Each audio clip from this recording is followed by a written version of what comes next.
Hi, so I wanted to do a short review of this Naturehike, Quickhike, Westhike, whatever kind of hike you've seen it labeled as mattress. It's been around for a year or more on Facebook ads, and people have been asking questions in various hiking and outdoor groups about this type of mattress.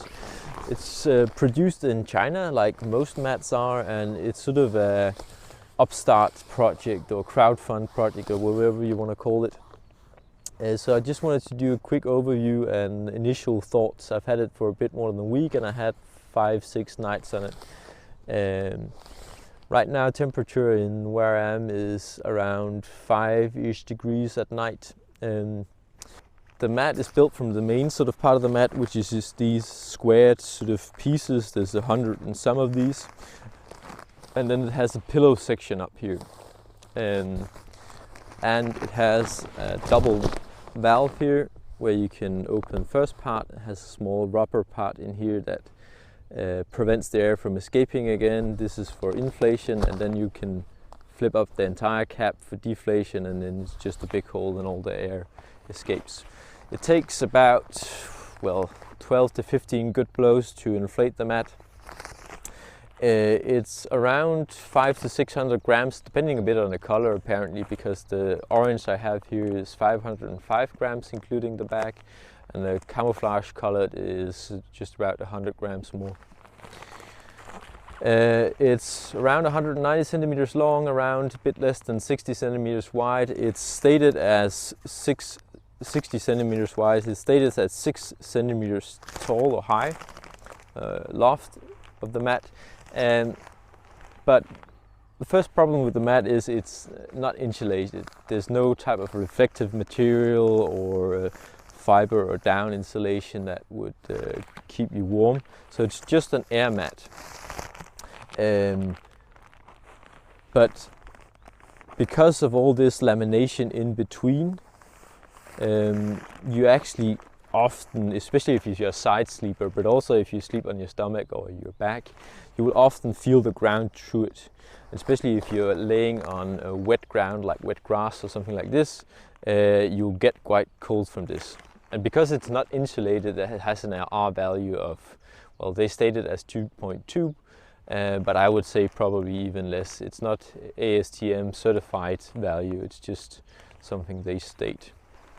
So basically it's an air mat, an uninsulated air mat. Another problem is that when you blow, there's no inflation bag, so you use your breath for this. So that's around 30-35 degrees. So when you inflate this and it cools down during the night to 5, 10, 0 degrees or whatever temperature it is, you'll have quite a lot of deflation due to the air contracting when it gets colder. And then you'll be even more so on the ground. And because you have such a big pillow, you have a much bigger volume of air, so the amount of deflation is a lot bigger than if you wouldn't have this with a pillow. So you will have to inflate it 2, 3, 4 times just to try and keep off the ground during the night. The pillow in some ways actually is quite nice, especially if you're a side sleeper. If you're a stomach sleeper like me, it's more in the way because it's too tall for me to actually kind of sleep on it. I just sort of, my head is too raised for it to be comfortable. So that doesn't really work as well. It's much better to have an add-on option of a pillow, and then you can decide for yourself of how much extra sort of levitate or ground you want to be raised from the ground, from the mat, by a pillow. So that's another problem with this. Material it's built from is a 40 denier fabric, which is fairly robust. It's fairly lightweight, as I said, between 500 and 600 grams, but again you can get mats that are even lighter, that has R values of 5 and above, like Thermarest for example, but also others expat. So when you look at those factors, it doesn't really have a selling point besides maybe price, if you can find it really cheap.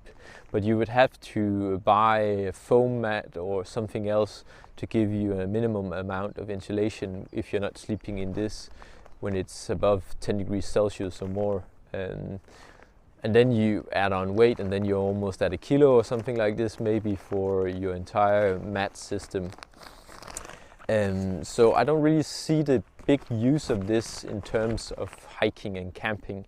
Maybe for festivals and stuff like this, if you want something cheap and a bit robust and that you don't mind breaking. But if you want something for hiking and camping, you want something warmer, you want something lighter, you want something better in many ways. You don't want a mat or a pillow also, because it's not as easy to adjust as if you just bring your own pillow, for example. Here at the end, I wanted to, in the videos I've seen with the mat, they do a sort of a test of durability, and I wanted to show this in the end to see if they live up to what they claim it's able to do. But just to sum up, in many ways I don't recommend this mat for outdoor use, maybe for recreational use or festival use or something like this. But for outdoor, proper committed outdoor use, there's a lot of better options on the market that I would choose instead of. So one of the tests that they were, or sort of one of the promises they were trying to make about the mat was that you can cut it with a knife. This is sort of what they're showing to show durability. One of the selling points is that it's a sort of a use everywhere kind of mat. You can use it on stones, on sort of this type of surfaces. You can just pull it out and use it wherever you want to use it. So I wanted to do this test in the end that they're actually doing themselves. Otherwise I would never take a knife to a mattress. I think it's sort of barbaric maybe, or something like this, but it's to show whether or not their actual claim holds true.